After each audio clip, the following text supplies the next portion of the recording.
देखो ध्यान से, ये इस तरह से बना हुआ है और एक है पी फॉर और एन फॉर। अब इसके चारों तरफ बिल्कुल गोल चक्कर लगाता है क्या? इलेक्ट्रॉन चक्कर लगाता है। क्या लगाता है? और इसका आवेश क्या होता है?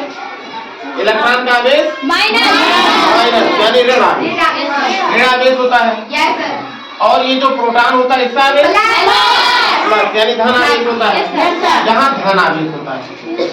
इसी तरह से ये सूर्य होता है। क्या होता है? ये मान लो सूर्य है ना? और इस सूर्य का चक्कर कौन लगाता है? पृथ्वी। इस सूर्य का चक्कर पृथ्वी लगाती है। या ये कहें कि सारे ग्रह चक्कर लगाते हैं सूर्य का, तो गलत नहीं। तो क्या कभी आपने सोचा कि ये पृथ्वी अपने धुरी पर ही, अपने अक्ष पर ही क्यों चलती है? क्यों नहीं ये नाचते नाचते बाहर को भग जाए, है कहीं इधर भग जाए? क्यों एक ही रास्ते पे घूमती है? कभी सोचा? नहीं सोचा। इसी तरीके से यहाँ देखिए, ये है इलेक्ट्रॉन, ये है इलेक्ट्रॉन और ये नाभिक है। इसके चारों तरफ ये चक्कर लगाता है। लगाता है ना? इसका मतलब ये हुआ कि कोई ना कोई ताकत है जो आपस में खींचे रहती है। आपस में खींचे रहती है। तो एक जुगाड़ बनाया गया है। यहाँ देखिए ये जुगाड़ है। क्या है ये? ये जुगाड़ है, ठीक है। अब ये मान लो क्या है, यहाँ इसको इस अंगुली, यहाँ पर अंगुली को या मुट्ठे को आप मानोगे नाभिक है।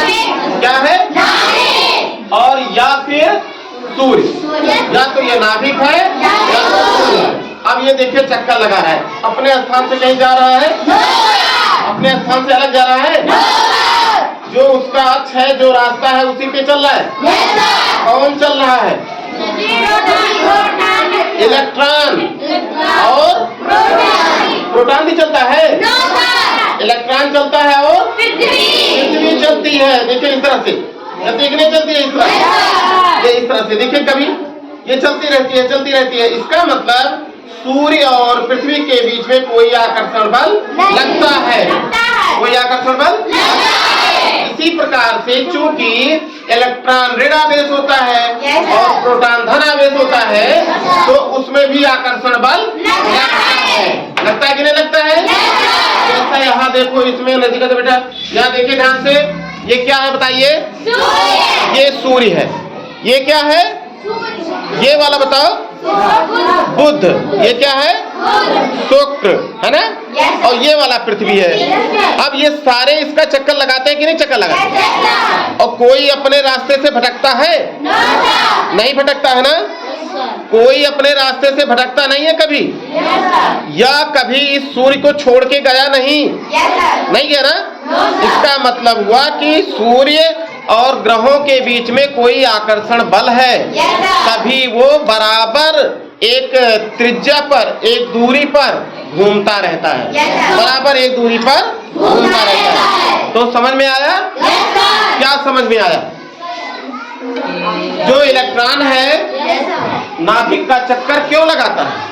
क्योंकि इलेक्ट्रॉन और प्रोटॉन के बीच में आकर्षण बल है और वो कभी छोड़ता नहीं उसको, नहीं तो अलग रास्ते में चला जाएगा। इसी तरीके से सूर्य का चक्कर पृथ्वी लगाती है और दूसरे ग्रह भी लगाते हैं। तो क्योंकि सूर्य और पृथ्वी के बीच में या सूर्य और दूसरे ग्रहों के बीच में भी आकर्षण बल लगता है, तभी वो एक अक्ष पर, एक रास्ते पर ही घूमता है, चलता है। तो समझ में आया?